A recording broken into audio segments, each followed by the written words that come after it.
Assalamualaikum warahmatullahi wabarakatuh. Alhamdulillahirabbil alamin. Puji dan syukur kita panjatkan kepada Ilahi Robi, Tuhan yang tidak henti-hentinya menaungi hidup kita dengan segala rahmat dan kasih sayangnya. Pemirsa, saya Hinidar Amru, kita berjumpa lagi dalam Tafsir Al-Misbah mengenal surat Al-An'am bersama Pak Quraish Shihab. Pada episode kali ini, insya Allah kita akan membahas ayat 88 dan seterusnya. Ayat-ayat ini antara lain menjelaskan bahwa orang yang mempersekutukan Allah, maka seluruh kebaikan amalnya akan sia-sia. Selengkapnya kita akan mendengarkan penjelasan ayat-ayat ini bersama narasumber kita, Pak Quraish Shihab. Apa kabar Pak Quraish Shihab? Baik, Alhamdulillah. Alhamdulillah. Datang segar sekali nih ya Pak ya. Alhamdulillah. Baiklah, pagi ini kita juga ditemani oleh jemaah dari pengajian At-Tauhid Puri Hijau, pengajian Al-Muhajirin Bekasi, pengajian Ar-Rahman, dan pengajian Lentera Hati. Baiklah, saya akan menyapa dulu kepada ibu-ibu yang cantik yang ada di sini. Assalamualaikum warahmatullahi wabarakatuh. Waalaikumsalam. Terima kasih ya ibu-ibu sudah hadir bersama kami. Baiklah, kita langsung saja silakan Pak Quraish untuk memberi penjelasannya. Baik, bismillahirrahmanirrahim.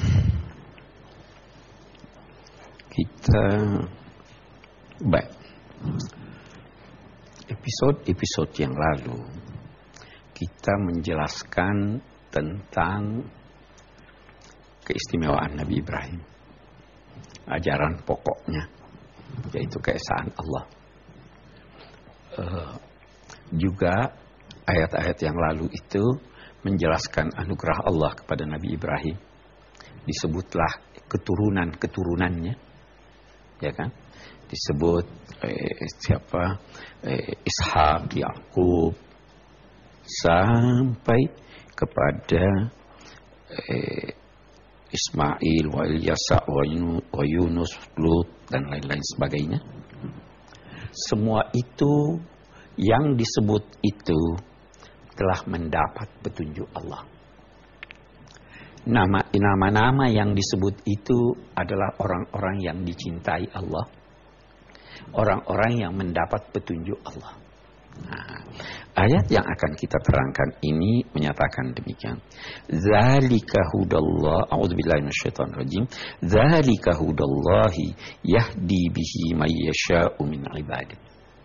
Itulah yang disebut yang lalu, khususnya menyangkut pengajaran tentang keesaan Allah. Itulah, kalau saya berkata itu, dekat atau jauh? Jauh.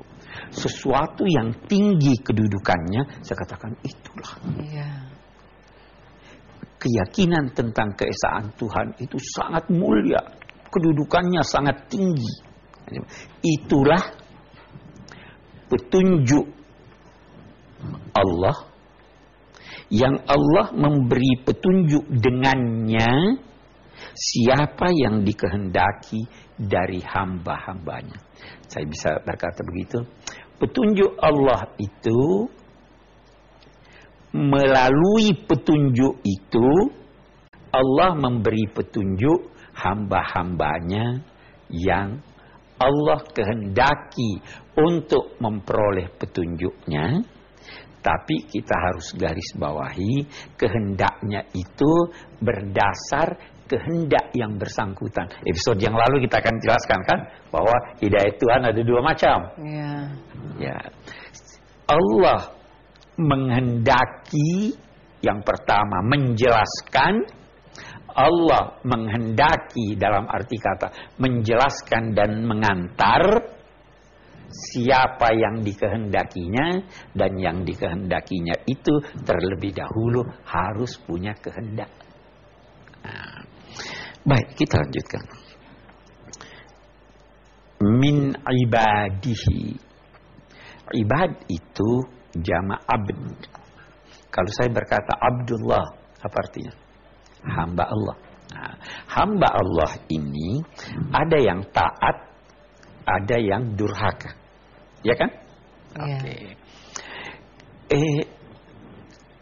Kalau bentuk jamaknya bisa ibad, bisa abid. Biasanya kalau Al-Quran menggunakan kata abid, maka itu hamba Allah yang durhaka. Wa ma ana bizallamin lil abid. Saya, firman Allah, tidaklah berlaku aniaya terhadap al-abid, hamba-hamba Allah yang durhaka. Saya tidak aniaya itu dia petik ininya. Tetapi kalau Allah mau menunjuk kepada manusia-manusia atau kepada hamba-hambanya yang taat atau yang sadar akan dosanya, sadar menyesal, itu dia gunakan kata ibad. Itu sebabnya kita baca misalnya udkhuli fi ibadi wadkhuli jannati, ya kan? Kata ibad. Nah, di sini kita lihat. Demikianlah petunjuk Allah yang dengan petunjuk itu dia memberi petunjuk kepada hamba-hambanya yang taat dan juga hamba-hambanya yang durhaka tapi telah menyesali kedurhakaan. Allah beri dia petunjuk. Oke. Nah, kita lanjutkan lagi, lihat. Petunjuk Allah itu bisa diberikannya kepada orang yang sudah dapat petunjuk. Bisa enggak? Dia tambah petunjuk. Oh iya. Ya kan? Dia tambah. Saya beri contoh. Ilmu itu petunjuk. Ya, bisa enggak ditambah ilmu? Bisa. Kebersihan hati itu lahir dari adanya petunjuk. Bisa enggak bertambah bersih hati ini? Bisa. Nah, Allah berfirman, wa yazidullahu allazina tadau hudan. Allah menambah petunjuknya kepada hamba-hambanya yang sudah dapat petunjuk. Itu sebabnya kita di surat Al-Fatihah terus minta ihdinas siratal mustaqim. Ya Allah, tambah tunjuki saya. Nabi Muhammad pun masih minta. Karena petunjuk Allah tidak terbatas. Ilmunya tidak terbatas, bantuannya tidak terbatas.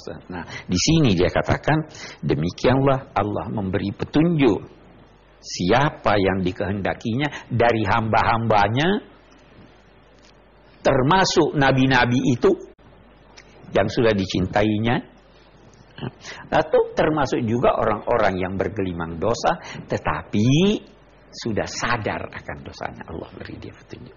Nah, baru dia katakan, walau asyraku lahabita anhum ma kanu ya'malun. Seandainya mereka itu yang sudah diberi petunjuk oleh Allah, nabi-nabi yang disebut namanya ini, seandainya, ya, kita garis bawah ini, seandainya mereka itu mempersekutukan Allah, tapi ini berandai, maka hapuslah amal-amal baik yang mereka kerjakan. Terhapus, tidak ada. Nah, saya beri contoh. Kita tidak usah bicara nabi terlalu tinggi, kita praktekkan pada diri kita sekarang.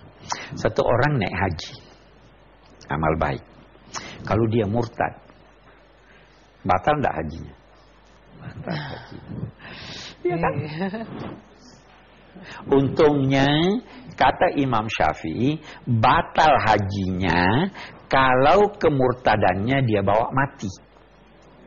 Tetapi kalau dia murtad, tidak lama dia naik haji, dia murtad, terus dia tobat, amal baiknya tidak terhapus, hajinya tidak perlu dia ulang. Itu kata Imam Syafi'i. Kata Imam Abu Hanifah, pokoknya yang murtad, yang lalu hapus semuanya.